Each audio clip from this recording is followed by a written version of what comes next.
Olha só, vamos mergulhar hoje na análise da Caixa Seguridade, a famosa CXSE3. A ação tá dando o que falar, né? Subiu mais de 10% só nesse ano, já tá ali, ó, beliscando os R$ 18. E aí, com uma alta dessas, a pergunta que não quer calar é: o papel ficou caro demais? Será que o foguete já partiu e quem não entrou ficou para trás? Ou ainda tem espaço para mais valorização? É exatamente esse o mistério que a gente vai tentar resolver hoje, olhando bem de perto para os números. Mas antes de começar, aquele nosso aviso de sempre, que é super importante, tudo que a gente vai conversar aqui tem um caráter puramente educacional, tá? A ideia é trazer os dados, as ferramentas para que cada um possa formar a sua própria opinião. Isso aqui não é, de jeito nenhum, uma recomendação de compra ou de venda. Combinado? Beleza? Então, qual vai ser o nosso roteiro de investigação? Primeiro, vamos entender esse mistério. A ação tá cara ou é uma oportunidade? Depois, a gente vai tentar decifrar o potencial de lucro da empresa. Na sequência, vamos colocar a Caixa Seguridade lado a lado com as suas concorrentes. Com isso em mãos, a gente parte para o cálculo do preço teto. E para fechar com chave de ouro, vamos olhar para além dos números, analisando os riscos e os trunfos da companhia. Então, vamos começar armando o cenário. A performance recente da ação foi impressionante, para dizer o mínimo. E sempre que um ativo sobe tanto e tão rápido, uma pergunta martela na cabeça de todo mundo que investe. E a pergunta é essa aí, bem direta. A R$ 18 por ação, será que o preço esticou? Será que o mercado já colocou na conta todo o otimismo possível ou ainda tem gordura para queimar? É esse o quebra-cabeça que a gente começa a montar agora. Para a gente entender de onde vem essa dúvida toda, é só olhar para essa trajetória. Desde que abriu capital, lá em 2021, a Caixa Seguridade já entregou um retorno de 82%. É coisa pra caramba. E se a gente pegar só esse ano, a valorização já passa dos 10%. É um desempenho que força a gente a parar e pensar. E agora? Para começar a nossa análise técnica, vamos usar um indicador super conhecido, o preço sobre lucro, o famoso PL. Ele mostra de um jeito bem simples em quantos anos o lucro da empresa pagaria o preço da ação. Hoje, se a gente olhar o lucro que já passou, o PL está em 12,45. Só que aqui está o pulo do gato. O mercado olha sempre para frente. O lucro de ontem já foi. O que importa é o lucro de amanhã. Por isso, a peça que está faltando para a gente é justamente o lucro projetado para 2026. E é isso que nos traz para a nossa segunda parte. Para achar o PL projetado, o primeiro passo é estimar qual vai ser o lucro da empresa lá na frente. É um exercício de futurologia? Um pouco. Mas a gente pode fazer isso com base olhando para os próprios dados da companhia. Beleza, mas como é que a gente projeta esse lucro? Bom, tem um passo a passo bem lógico para isso. Vamos lá. Primeiro, a gente olha o tal do payout. A Caixa distribui uns 90% do lucro dela em dividendos. Ok. Isso significa, no passo 2, que só sobra 10% para reinvestir na própria empresa, para ela crescer. Agora, a grande questão é, esse reinvestimento é eficiente? É aí que entra o passo 3, o ROI. E o da Caixa é de 35%, que é um número, olha, excelente. Se a gente multiplica o que ela reinveste, os 10%, por essa eficiência, os 35%, a gente chega num crescimento potencial de 3,5%.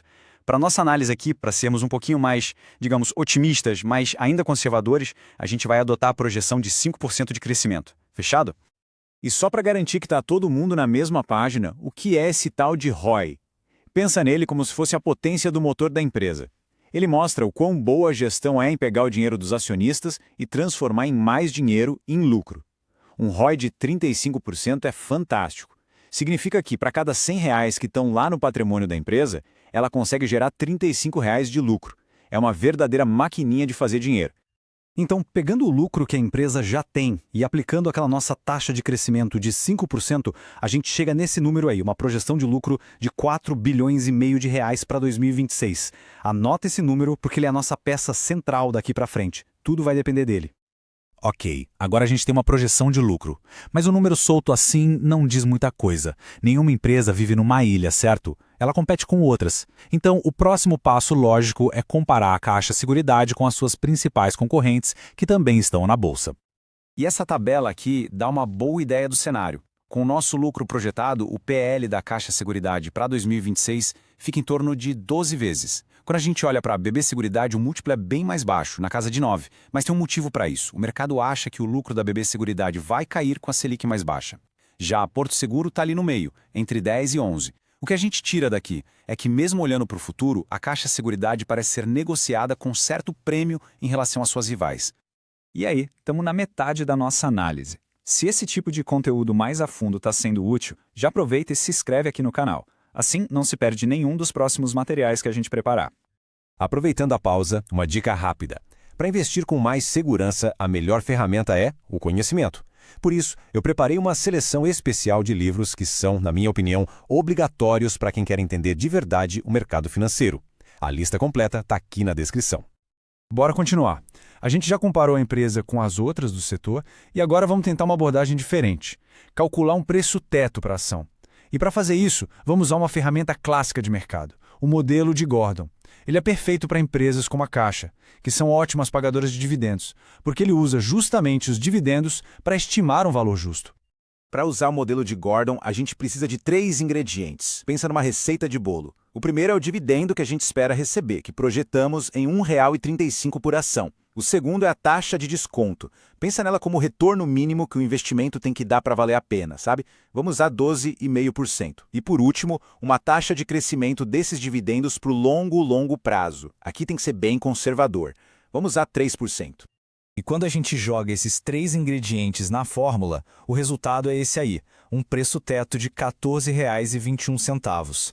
E olha, esse é um número que chama atenção, porque ele está bem abaixo dos R$ 18,00 que a ação está valendo hoje no mercado. Por esse modelo, o papel estaria algo como 22% acima do que seria o seu valor justo. Mas calma lá, uma boa análise nunca pode parar só nos cálculos e nos modelos matemáticos. Os números dão uma fotografia do momento, mas são os fatores qualitativos, as forças e fraquezas de uma empresa que podem virar o jogo completamente. E aqui a gente tem os pontos para ficar de olho. Do lado das oportunidades existem gatilhos que podem destravar valor, como a recuperação do seguro prestamista e o crescimento contínuo do seguro residencial. A grande força da empresa, sem dúvida nenhuma, é a diversificação dos negócios. Já o principal risco é exatamente o que os nossos números já sugeriram, a possibilidade do crescimento do lucro começar a diminuir o ritmo. E essa frase aí resume perfeitamente o maior trunfo da Caixa Seguridade, o fato dela atuar em várias frentes, seguros, previdência, capitalização, consórcios, cria uma base de resultados muito mais estável, mais resiliente. Se um setor não vai tão bem, os outros podem compensar. Isso traz uma baita segurança para o resultado final. Bom, então chegamos à nossa conclusão. Se a gente juntar todas as peças que analisamos, os números, tanto na comparação com outras empresas quanto no modelo de Gordon, indicam que a ação, sim, parece estar negociando acima do seu preço teto. Por outro lado, a empresa tem qualidades e tem gatilhos de crescimento que podem, quem sabe, surpreender o mercado e justificar esse preço mais alto. Então, para resumir, temos aqui uma empresa de alta qualidade, que entrega resultados muito fortes, mas que o preço atual no mercado já reflete bastante otimismo. O principal ponto de atenção para quem investe ou pensa em investir é, sem dúvida, ficar de olho numa possível desaceleração do crescimento dos lucros daqui para frente. E agora eu passo a bola. Depois de ver todos esses dados, qual é a sua opinião? Acha que a CXSE ficou cara mesmo ou que ainda é uma boa oportunidade? Deixe o seu comentário aqui embaixo, vamos continuar essa conversa.